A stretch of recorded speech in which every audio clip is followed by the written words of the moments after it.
RuneScape. Sorti en 2001, ce MMORPG a véritablement marqué l'histoire du jeu vidéo.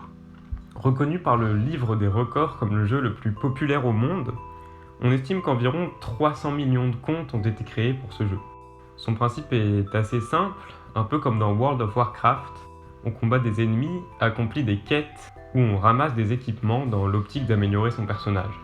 Une grande partie du jeu consiste également à discuter avec les autres joueurs, qu'on peut rencontrer un peu partout sur les immenses étendues pixelisées.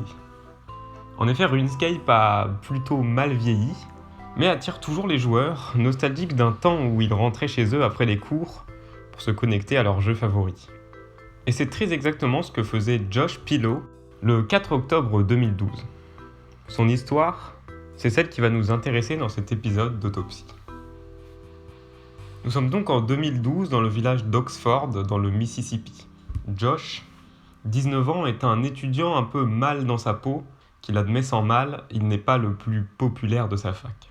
La plupart de ses amis, il se les fait sur RuneScape, un jeu sur lequel il passe énormément de temps. Il a beau être introverti dans la vraie vie, sur RuneScape il discute avec beaucoup d'autres joueurs, et surtout ne se laisse pas marcher sur les pieds.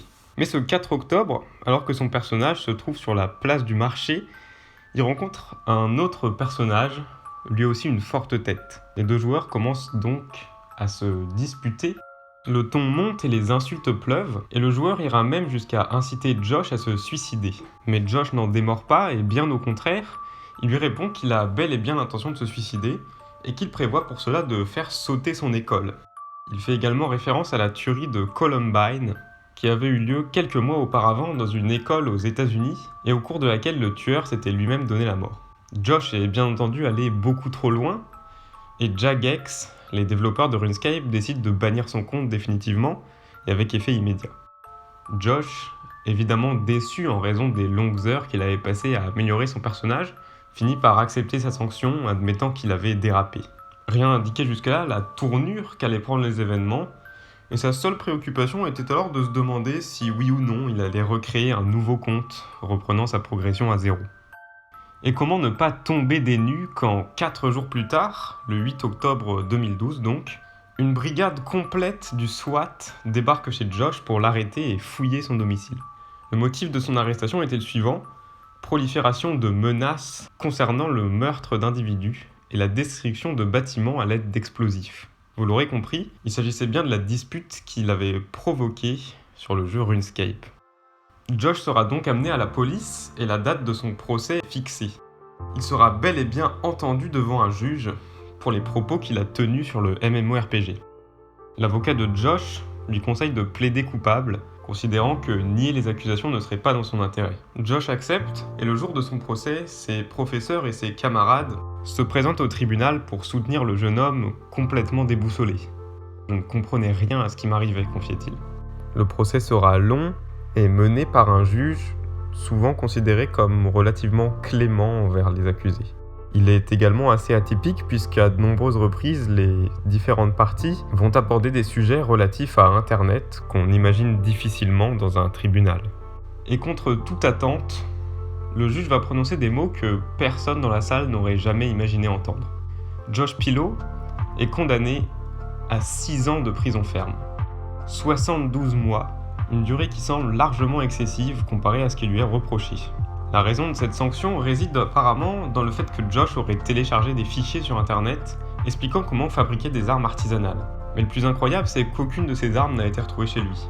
En fait, Josh ne dispose d'aucune arme, alors que celles-ci sont totalement légales dans le Mississippi. De même, alors que l'avocat avait demandé une évaluation psychiatrique de Josh, qui a révélé qu'il n'était ni un danger pour lui-même, ni pour autrui, le juge semble avoir totalement fait abstraction de cette information. Cela semble donc évident pour tout le monde, Josh a servi de bouc émissaire.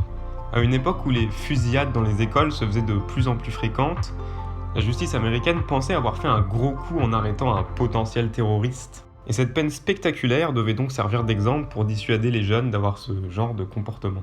On peut d'ailleurs noter que le stratagème n'a pas du tout fonctionné, car pendant les 6 ans que Josh a passé en prison, le nombre de fusillades n'a encore fait qu'augmenter.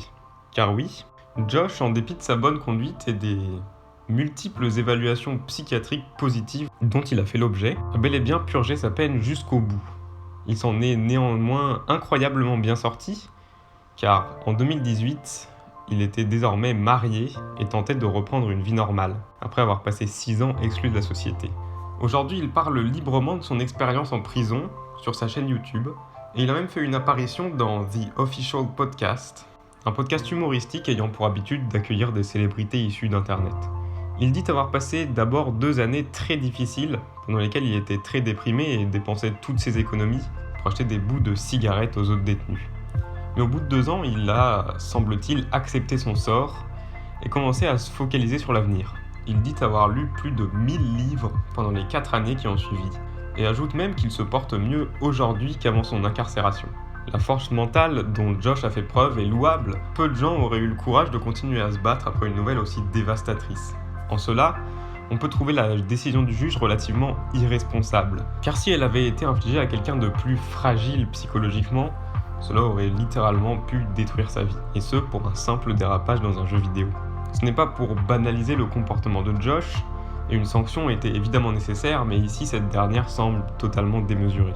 On peut cependant noter qu'après avoir lu cette histoire qui a fait un peu le tour d'internet, beaucoup d'adolescents ont admis qu'ils avaient changé leur façon de communiquer, notamment sur les jeux en ligne. En effet, on l'oublie trop souvent, mais ce n'est pas parce qu'on est derrière un écran qu'on peut dire n'importe quoi.